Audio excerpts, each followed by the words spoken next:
Hello everyone, this is Joey Zadik from Zadik Precision, and in this multi-part video series I'm going to show you guys how to properly fit the 2011 Thumbrest. These videos can be applied to all the 2011 slide lock Thumbrest that I make. In these videos I'm going to show you what tools do you need all the way to the final steps of putting a dimple in. So let's get to it, to part 1, the tools you need.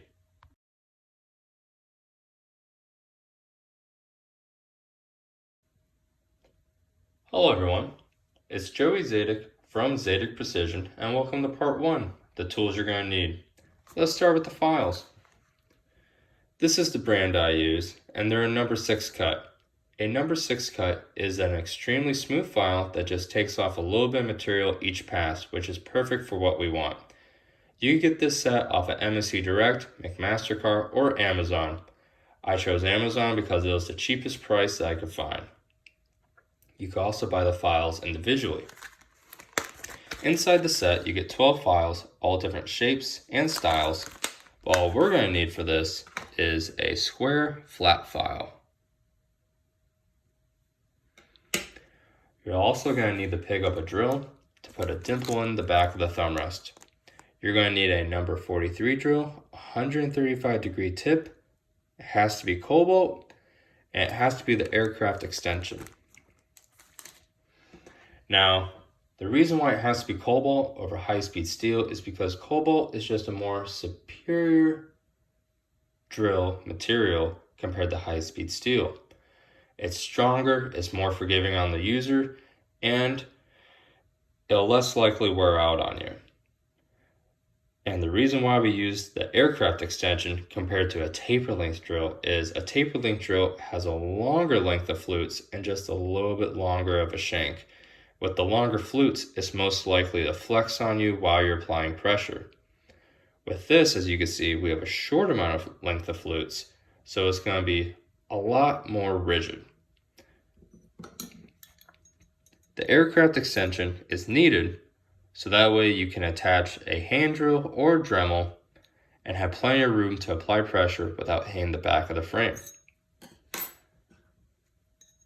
As an example, if you put a jobber link drill in that you pick up from a hardware store, you have no room whatsoever to hang on to.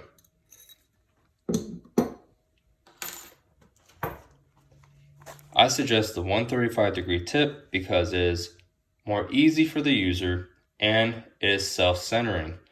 That means that you don't have to use a center drill or a center punch at all. You just have to put the tip on the back and start drilling. Unlike a 118, you must use a center punch or a center drill, or else a 118 drill will walk on you. And those are the 2 items that you're going to need. Now, let's move on to part 2, the pre-installation check.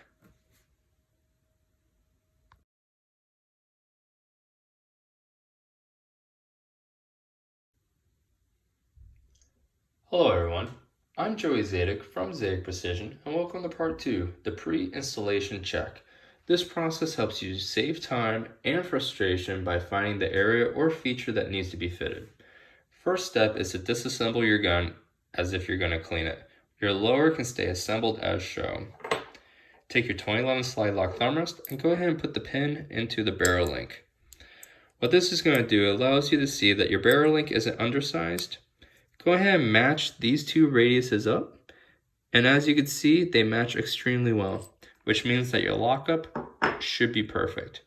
Before moving forward, I want to talk about the quality control that I do on this pin. I hold this pin extremely tight so you guys don't have to fit it whatsoever. I hold it plus minus 0.3 of a thousand, and I check the top all the way down the pin to the bottom, as well as I rotate all the way around the pin to make sure that there is no taper whatsoever in the height, as well as the pin is perfectly round and it's not egg-shaped or anything like that. The next step is to make sure that this face here and this face here are perfectly flush. Now, before moving forward, please don't mistake this chamfer right here on the face as a gap between that face. Go ahead and put it in your frame. As you can see, we're below flush, which is perfect, as well as check for any obstructions. Make sure nothing is blocking it from fully seating. As you can see with the gap and able to see the table, there is no obstructions whatsoever, which is perfect. Go ahead and make sure that it fits into that square cutout in the frame. Sits perfect, it's not sitting high. And as we can see here, if I could get the light just right, that's what I'm talking about with mistaking the chamfer as a gap. Now, what you can do is you could lift it up like that, and as you can see, there's no gap whatsoever. So what this does, it lets us know everything related to the barrel is perfect, everything related to the frame is perfect. There's no issues whatsoever. So when we try to install this, and if this doesn't fully go into the gun like it's supposed to, that means two things. And that is, this radius here might be a little bit undersized, or this bottom part of this square cutout might be a little bit on the high side of the tolerance, which is causing the thumb rest to sit just a little bit higher, which then prevents it from going into that radius on the slide. Now, if that's the case, if everything's perfect here, and that's the only problem, we'll discuss what needs to be done fitment-wise in part 4. But now we're going to be moving on to part 3, which is the installation video.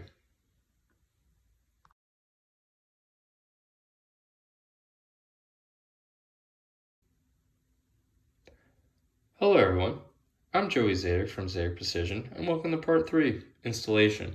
This should be a very painless process in which all you have to do is take out your pre-existing slide lock or slide lock thumb rest, grab your new Zadik Precision 2011 slide lock thumb rest, and simply go ahead and install it as if it was a slide lock. It's that easy. So check the back, make sure it's flush, perfect. And I apologize for the noise in this next part, but go ahead and cycle it. Make sure it cycles nice and smooth, as it did before. Perfect. Check that lock up. Let's make sure it locks up nice and smooth. Oh, that's perfect. Now, go ahead, do a manual lock back. And that's all you have to do. Now, next thing you have to do, before moving forward and putting a dimple into the back of this thumb rest, is go out and do a function fire and make sure everything truly does work perfectly. Now, if you guys have issues installing this, such as if it's looking like this, it's almost in and you're pushing and nothing happens, it needs to be fitted. Or if you're pushing and it makes a loud audible snap, this one goes in so smooth it's hard to replicate, but you'll know. If it's to the point where you like tap it in like that or pushing really hard and it finally gives, it needs to be fitted. And I'll show you guys how to fit it properly in the next video, part 4, fitment.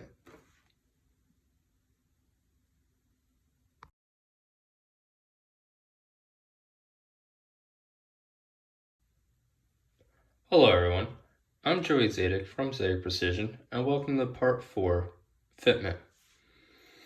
So we tried to install the 2011 slide lock thumb rest, and it almost went in, but it's getting stuck. We did our pre-fitment check earlier, so we know that the barrel is good and that the frame is all good. So we know that either this radius is a little bit undersized or the bottom of that square cutout there is a little bit on the high end of the tolerance. So it's either moving this up slightly and preventing it from going into the radius, or all this is perfect, it's sitting perfect, and that radius is just on the small end of the tolerance. So these radiuses don't match. So there's two things we could do. We can lower the thumb rest by simply filing this ledge here, and simply just take the file and keep it flat and just across 1, 2, 3 times, and then stop and try to install it. And keep repeating the process until it goes in smoothly. Next, the other way you could do it is you could take this file and you could roll over the radius here, which is going to be harder to do because just keeping it perfectly round, it's going to be a little tough compared to keeping this perfectly flat.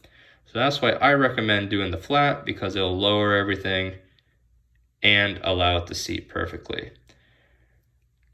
And that's all we have to do. Once you get it in, go ahead and do what I showed you in part 3, do the function test, as well as go out and do a live fire test, and then we can move forward with putting in the dimple, which is the next step in part 5.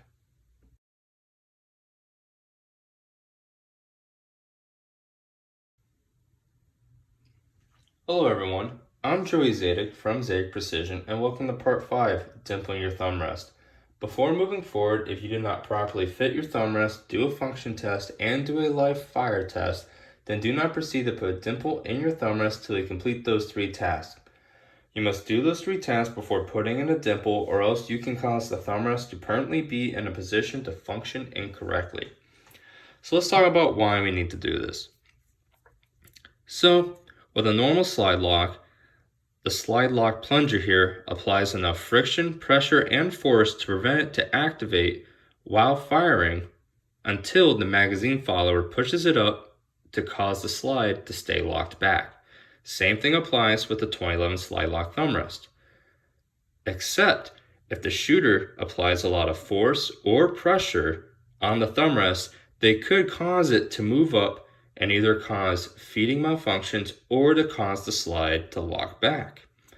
So, in order to prevent that, we're going to put a dimple in the thumb rest, which will prevent it from moving whatsoever if you use an extreme amount of force. So now, I'm going to answer your guys' question that you have right now, which is how come I don't put a dimple in for you guys? And just to put it simply, there's way too many components out there to guarantee that if I put the dimple in, it's going to work 100% for everyone. So in order for me to guarantee that, I don't put the dimple in, so that way there is no way the thumb rest will be delivered with a feature that will cause the thumb rest to be stuck in an incorrect position to function incorrectly. But this process is so painless and easy that you guys won't mind. The first step, what you guys have to do is disassemble your frame by taking all the small components out. The grip and the trigger can stay in. Next, take the 2011 slide lock thumb rest and put it in. Now, we're going to stick the drill into the plunger hole. And I want to show you guys this real quick. The plunger hole is 93 thousandths in diameter. The number 43 drill that I talked about in part 1 of the video is 89 thousandths. So there's no way that we could damage this hole unless the drill is spinning while we're sticking it in or spinning while we take it out.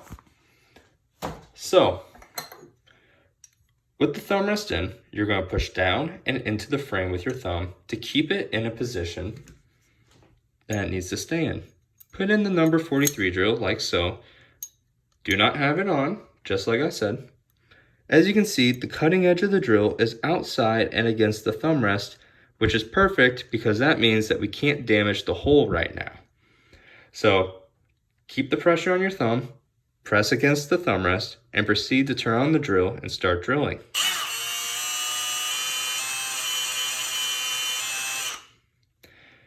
Go ahead and stop the drill and take it out.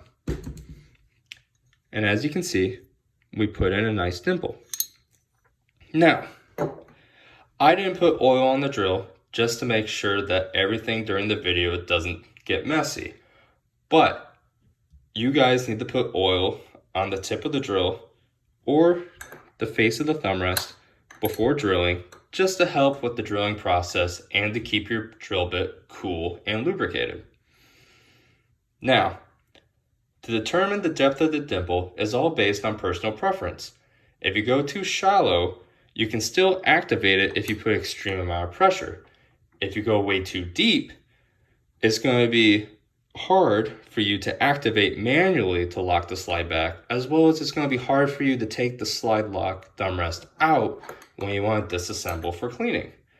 So what I recommend is just doing a small amount at a time until it fits what you personally would like it to feel like and do. And that is all you guys have to do. And that is the end of this video series. And thank you guys for watching.